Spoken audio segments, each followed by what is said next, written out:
Bismillahirrahmanirrahim. Saya mulai lagi. Assalamualaikum warahmatullahi wabarakatuh. Kali ini kita akan membahas tentang sifat magnetik ya.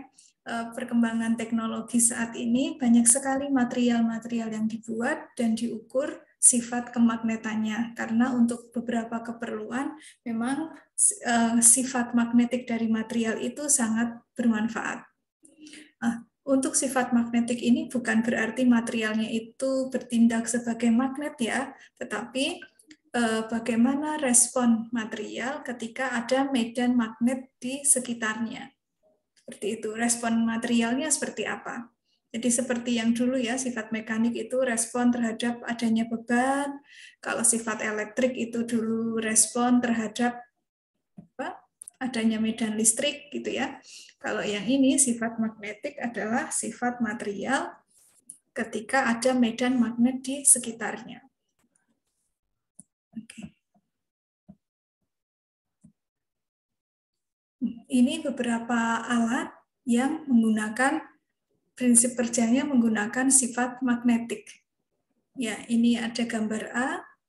Transmission electron micrograph showing the microstructure of perpendicular magnetic recording medium used in hard disk drives.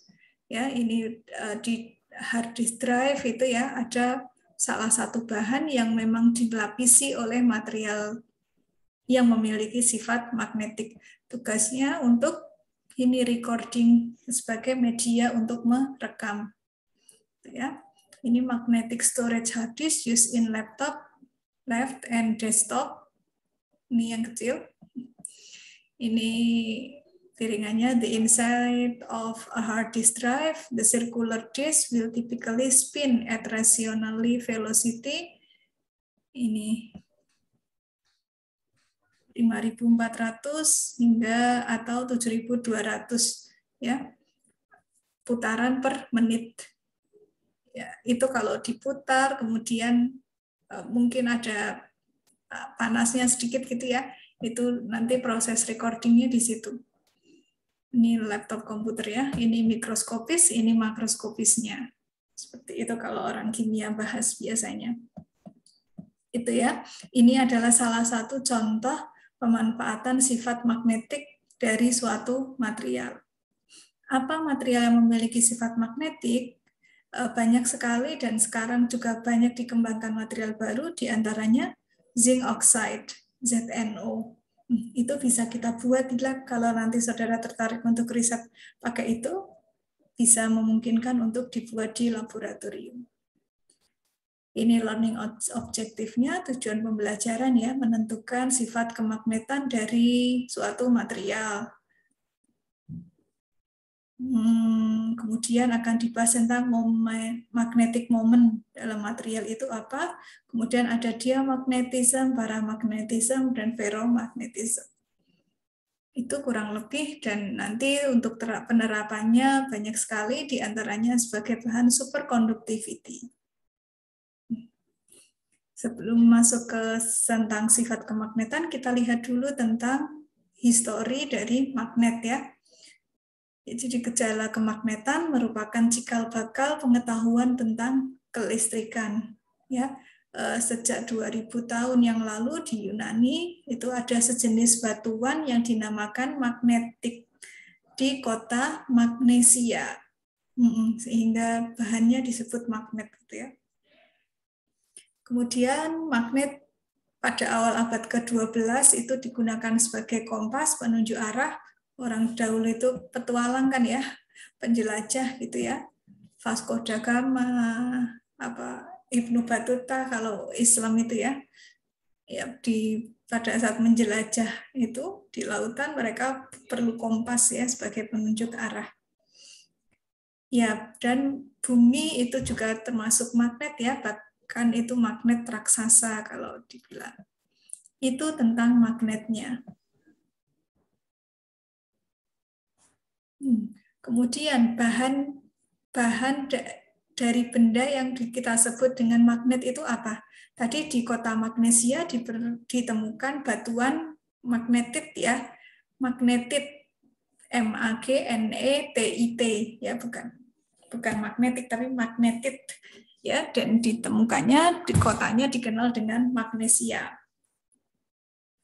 Gitu ya. Nah, kalau komposisi utama dari bahan itu biasanya mengandung besi, logam besi gitu ya.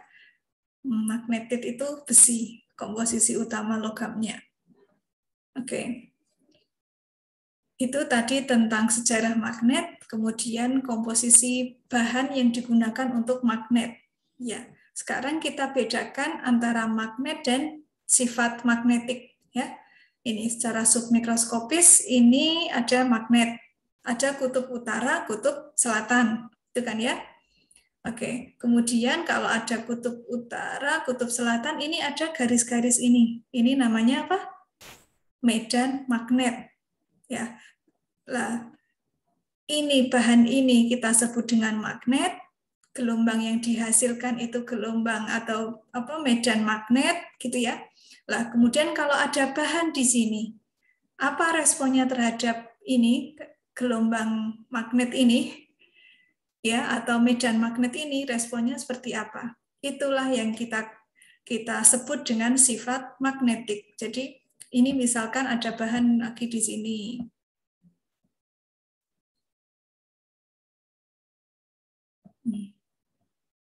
Ini di sekitar medan ini kita beri suatu bahan atau material. Nah, bahannya ini akan mengalami apa? Dia ditarik atau ditolak oleh medan magnet. Inilah yang disebut dengan sifat magnetik. Jadi respon atau pengaruh bahan terhadap adanya medan magnet. Itu ya. Ya, kalau di magnet ini yang terkenal gaya Lorentz ya, aturan tangan kanan gitu ya. Kalau ini ada arus gitu ya, ada arus kemudian ada apa ini? Flux ya istilahnya. Flux nanti akan ada gaya magnet ke atas gitu ya, ada gelombang elektromagnetik ke atas, gaya Lorentz kalau di fisika itu. Oke, kemudian itu secara makroskopis seperti itu ya. Jadi sifat magnet itu respon atau pengaruh bahan terhadap adanya medan magnet, bisa jadi ditarik atau ditolak oleh medan magnet. Sementara bahan yang menghasilkan medan magnet tersebut kita kenal dengan magnet ya. Bahannya ya, kalau ini ada bahan lain diberi magnet responnya seperti apa, itu yang dipelajari. Oke. Kemudian pada skala atomik atau skala submikroskopis apa yang terjadi ada material yang ditarik atau ditolak ketika ada medan magnet dari luar. Ya, itu kita pelajari ini di gejala kemagnetan. Jadi memang suatu atom itu punya elektronnya ya, punya orbital namanya orbital magnetik kan ya. Bilangan kuantum ya. Ada bilangan kuantum utama, bilangan kuantum magnetik, bilangan kuantum azimut, ya, bilangan kuantum spin, gitu kan ya? Ya, bilangan kuantum magnetik itu kalau kita lihat sejarahnya itu responnya terhadap suatu bahan ketika dia diberi medan elektromagnetik. Seperti itu. Sejarahnya seperti itu. Saya lupa yang neliti dulu awalnya siapa, Otto van Hoven atau siapa ya, atau efek Zeeman itu saya agak lupa yang itu. Jadi di atom itu ada bilangan kuantum magnetik ya, yang bilangan kuantum itu kan menunjukkan posisi atau keadaan elektron ketika mengelilingi inti. Ada bilangan kuantum itu. Jadi pada atom memang sudah memunculkan gejala kemagnetan. Nah, dari mana atom muncul gejala kemagnetan pada atom itu? Ada dua hal yang menyebabkan itu, menyebabkan gejala kemagnetan ini. Yang pertama, ini ada lambang positif. Anggap ini atom ya, atom gitu ya. Ini ada inti atom, muatannya positif, atomic nucleus. Kemudian dari teori atom yang sudah kita pelajari, di sekeliling atom kan ada elektron yang dia terus-menerus bergerak mengelilingi inti, ya. Seperti itu. Kalau nukleus itu muatannya positif, kalau elektron muatannya negatif, gitu ya. Nah, tadi padahal menurut hukum Lorentz gitu ya, ketika ada benda yang bermuatan bergerak pada porosnya, ya seperti ini, dia akan memunculkan radiasi atau gelombang elektromagnetik, gitu kan ya. Nah, sifat magnet muncul dari situ. Gejala yang muncul itu dikenal dengan momen magnet. Tadi aturan tangan kanan tadi, gitu ya. Oke, seperti itu. Itu sebab yang pertama, munculnya gejala kemagnetan pada atom, yaitu dari gerakan elektron mengelilingi inti atom. Nah, kalau istilahnya di kimia, gerakan elektron mengelilingi pusat atau inti atom ini dikenal dengan istilah rotasi. Ya.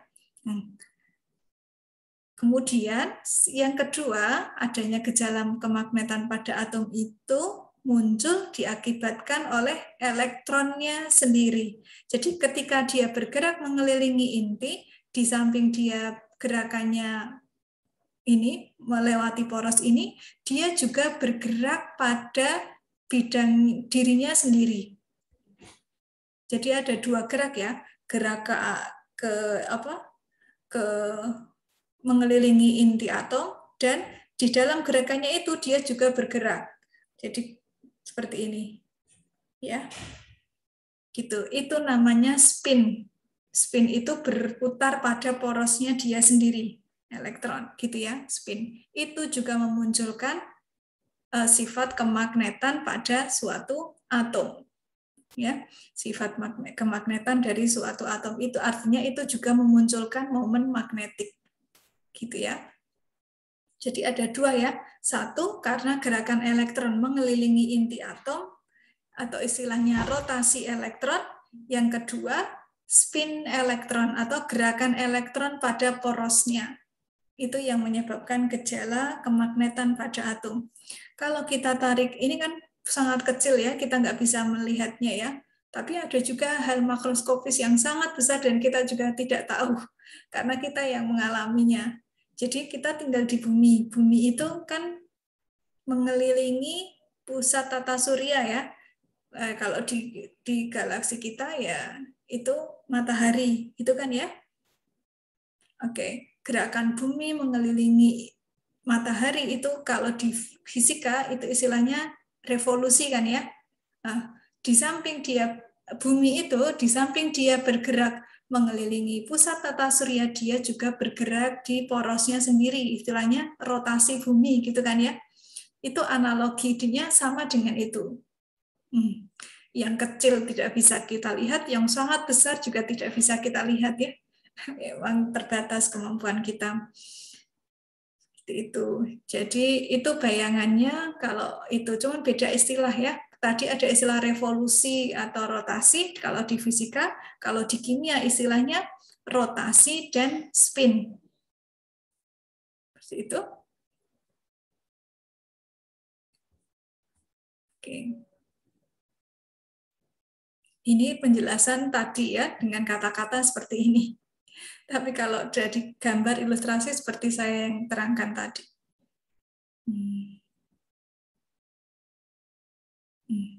Nah, tadi memunculkan momen magnet ya, atau gejala kemagnetan itu ya, istilahnya momen magnet, satuannya Bohr magneton. Bohr magneton.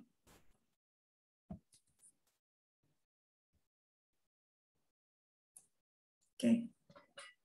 Sekarang spin magnet atom bahan tertentu. Ya, ada bilangan kuantum magnetik, ada bilangan kuantum spin, gitu kan ya.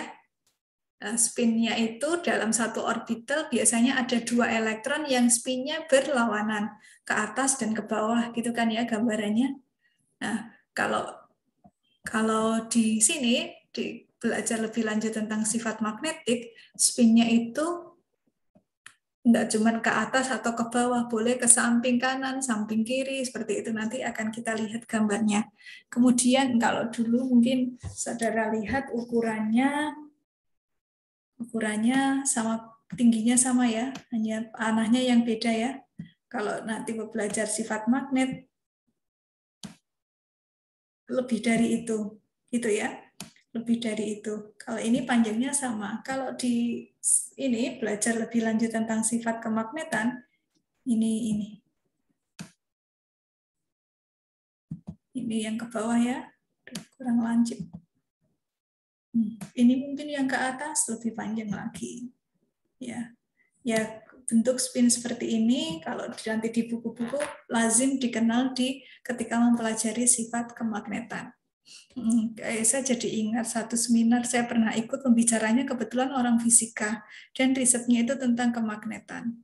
Ya, jadi dengan mempelajari kemagnetan pada beberapa batuan itu bisa memprediksikan secara ilmiah tapi ya kemungkinan ke depan itu seperti apa, atau bahkan melihat apa yang sudah terjadi di zaman lampau.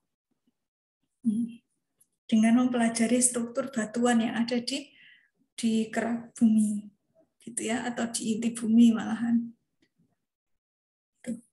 Ini ya, ini ada beberapa atom K, atom Ca, Sc, Ti, V, Cr, Mn, Fe, Coni, Cuzn. Kalau kita lihat ini, terutama ini mulai Sc sampai Cu, ini kan unsur transisi ya. Ini kan golongan alkali tanah, tapi golongannya periode 3. Semuanya gini. Ini sifat kemagnetannya, ini lihat orbital terakhirnya hanya ada 1 elektron gitu ya. Kalau Ca 2 elektron, spinnya sudah berlawanan seperti ini. Kemudian ini 4s, yang ini 3D. 1, 2, 3, 4. Oke, seperti itu.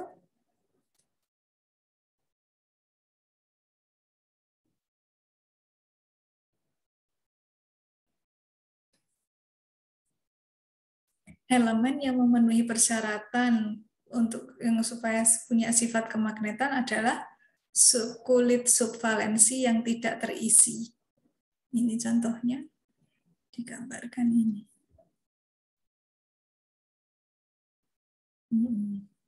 Ini tadi kalau magnet ya, Fe2O3, atau tadi magnetit itu komposisi, kalau rumus kimianya Fe3O4.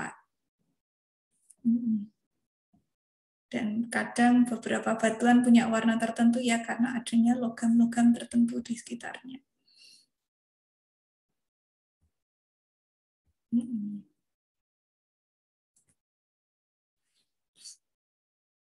Ini tadi ya, kuat medan magnetnya, tergantung gerakannya itu, fluxnya itu. Di fisika gitu. Gaya gerak magnet MMF, magnetomotive force. Ini permeabilitas magnet, ini rapat flux dengan kuat medan. Kuat medannya ini H.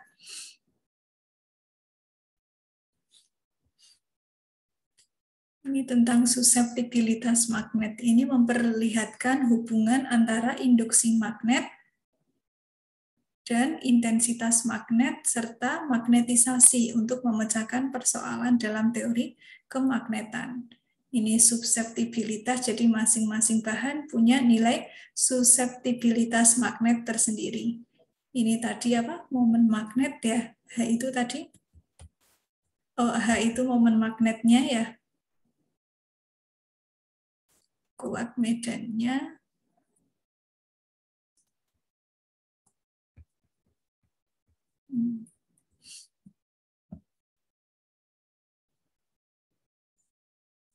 Ini. Ada 3 kelompok bahan menurut nilai suseptibilitas magnetnya. Kalau kurang dari 0 berarti dia termasuk bahan diamagnetik. Kalau antara 0 sampai 1 itu berarti bahan paramagnetik. Kalau lebih dari 0 dan juga lebih dari 1 itu termasuk bahan ferromagnetik. Ini magnetisasi, ini medan magnet, ini suseptibilitasnya.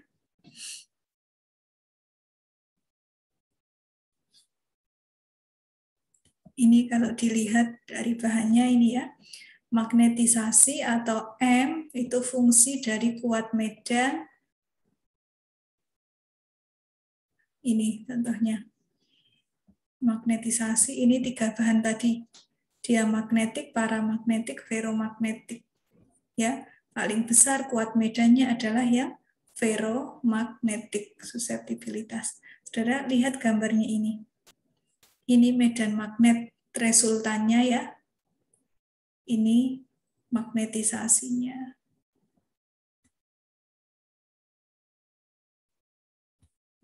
Lihat ini. XM kurang dari ini, BM-nya kecil ini. B-nya besar, M-nya kecil. Maka nilai ininya lebih dari 0.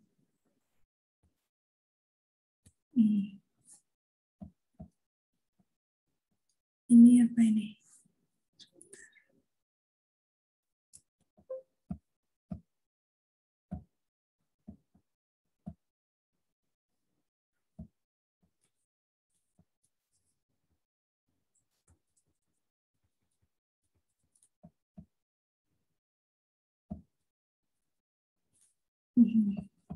Ini tadi ya, ini berarti medan magnetnya sama dengan 0. Ini medan magnetnya ada nilainya, ini medan magnetnya 0, ini ada medan magnet. Kita dengar penjelasannya. Yang gambar A, ini A itu berarti kanan dan kiri, kiri dan kanan ya. The atomic dipole configuration for a diatomic material with and without a magnetic field. Yeah. In the absence of external field, no dipole exists. In the presence of field, dipoles are induced. They are allied opposite to the field direction. Ini. Yang gambar A ini adalah bahan diamagnetik. Ini ketika tidak ada medan magnet eksternal. Ya. Tidak ada medan magnet eksternal. Lihat, tidak ada arah spinnya kan ya. Oke. Yang B, ketika ada medan magnet eksternal, ini H, medan magnet eksternalnya, lihat panahnya ke kanan ya. Ke kanan. Sementara spin yang muncul di sini arahnya ke kiri. Ya, kanan, kiri, gitu ya. Kayak lagu saja ya. Aku kanan, kowe kiri, gitu ya. Akhirnya nggak nyambung, atau sifatnya dia magnetic, no dipole. Dipole ini ya, ini dipole itu kutub yang muncul karena terinduksi oleh medan magnet ini. Tetapi arahnya berkebalikan, satu ke kiri, satu ke kanan, sehingga sifat kemagnetannya atau magnetisasinya itu hampir tidak ada atau sangat-sangat kecil. Tadi ya, kurang dari 0. Suseptibilitas magnetnya demikian. Atau gampangnya kita bilang, ini yang ditolak oleh medan magnet. Itu kan ya, kalau dia magnetik. Oke, sekarang gambar yang B. Ya, gambar yang B ini adalah susunan atom dan elektron yang bersifat paramagnetik atau ditarik oleh medan magnet. Tanpa adanya medan magnet dari luar, lihat dia sudah punya spin, meskipun arahnya nih, ya, arahnya kemana-mana ya. Seperti itu. Kalau ada medan magnet eksternal, lihat sekarang panahnya jadi searah dengan arah dari medan magnet eksternalnya itu. Ya, ini konfigurasi untuk bahan paramagnetik atau ditarik oleh medan magnet. Ini sama penjelasannya dari grafik ini. Schematic representation of the flux density B versus the magnetic field strength H for diamagnetic and paramagnetic material. Tadi klasifikasinya bahan berdasarkan nilai suseptibilitas magnetik atau ini konstanta kemagnetan, bisa dibilang seperti itu. Jadi tiap bahan ada nilai tersendiri dan itu menunjukkan kekuatannya terhadap medan magnet eksternal. Gitu ya. Tadi dibedakan jadi 3 kan ya, diamagnetik, paramagnetik, dan ferromagnetik. Nih, diamagnetik terdiri atas atom-atom atau molekul yang tidak memiliki dipol magnet permanen. Kalau ada medan magnet eksternal, maka akan ada induksi momen dipol. Tapi tadi medan magnetnya itu ke kanan, magnetisasinya ke kiri, gitu kan ya, berlawanan, sehingga ini nilainya kurang, suseptibilitasnya kurang dari 0.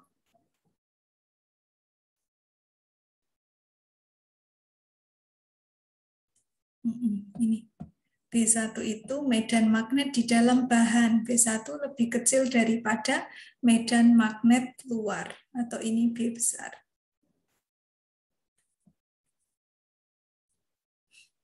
Bahan-bahan yang tadi termasuk diamagnetik apa? Oh, ini maaf, ini istilahnya, satuan-satuannya dan simbolnya. Ini yang termasuk bahan diamagnetik. Lihat nilainya ini kurang dari 0 ya, semuanya negatif.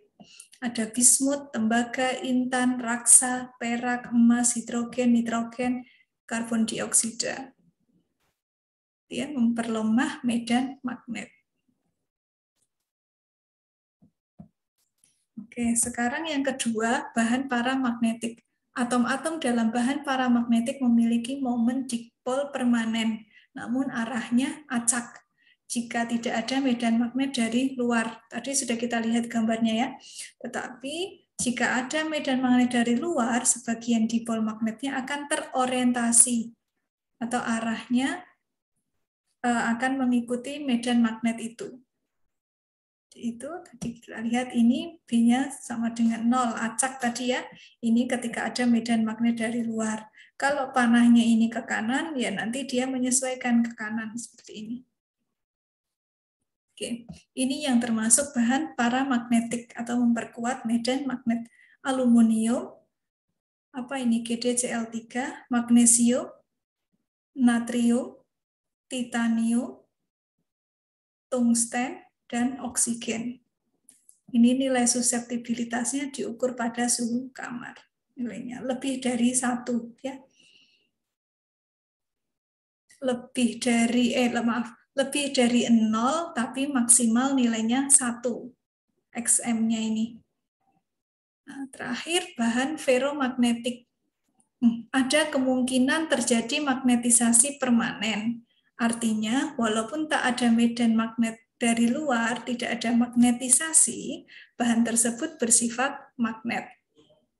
Ya, karena ini permanen tadi. Jadi, tanpa medan magnet dari luar, sudah ada spin-spin panahnya tadi.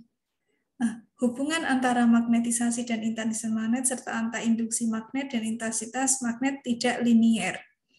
Kalau ini tadi rumusnya awalnya ini rumus ini tidak berlaku untuk bahan ferromagnetik karena permeabilitas magnetnya bukan lagi konstanta tetapi merupakan fungsi dari intensitas magnet. Kalau ini tadi sebelumnya kan ini ya, ini itu konstanta. Tiap material punya nilai ini sendiri. Gitu ya. Tetapi kalau di bahan ferromagnetik ini adalah fungsi dari intensitas magnetnya. Sudut pandang bahan ferromagnetik yang semula tidak dimagnetisasi terletak di dalam bahan yang besarnya dapat diubah-ubah. Ini. Jika intensitas awalnya 0, dinaikkan secara monoton, maka hubungan induksi magnet dengan intensitas magnet, grafiknya kurang lebih seperti itu.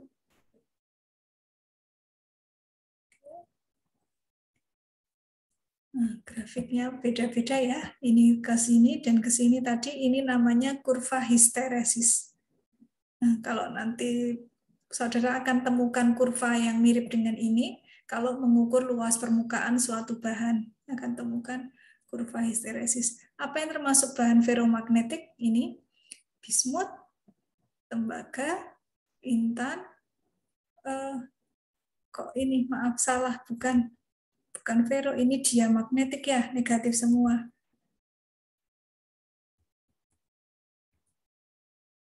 Maaf, ini yang termasuk bahan ferromagnetik itu adalah logam transisi, umumnya seperti besi, nikel, dan kobalt. Ya. Jika bahan ferromagnetik dipanaskan di atas temperatur tertentu, temperatur Curie namanya, maka sifat magnetiknya akan hilang. Ini kobalt, besi, Ni, EuO. Ini temperatur kritisnya. Konstanta Curie. Ini ya. Paling tidak tiga klasifikasi itu ya. Ada tambahan lagi anti ferromagnetik, tapi tidak. Ini ferrimagnetik juga ada, tapi tidak dibahas. Ya, jadi apa ini kesimpulannya untuk sifat magnetik sebelum saya tutup, kemudian masuk ke zoom berikutnya untuk sifat yang termal ya. Sebentar, yang sifat termal. Apa ya kesimpulannya? Ini tadi sifat magnetik, ini mengapa ada muncul gejala kemagnetan pada atom, karena dua hal ini. Kemudian ya, tiap elektron memiliki momen magnetik PM yang disebut spin elektron, berarti disebut Bohr magneton satuannya. Ini ada ketidakseimbangan spin, ini permeabilitas magnet, konstanta perbandingan antara kuat medan dengan fluxnya, suseptibilitas magnet itu ini tidak berdimensia karena dia konstanta. Suseptibilitas magnet itu menunjukkan atau besarnya kemampuan dia dipengaruhi oleh medan magnet. Di hubungan antara induksi dan intensitas magnet serta juga magnetisasi. Berdasarkan nilai suseptibilitasnya yang diklasifikasikan jadi 3 bahan ini.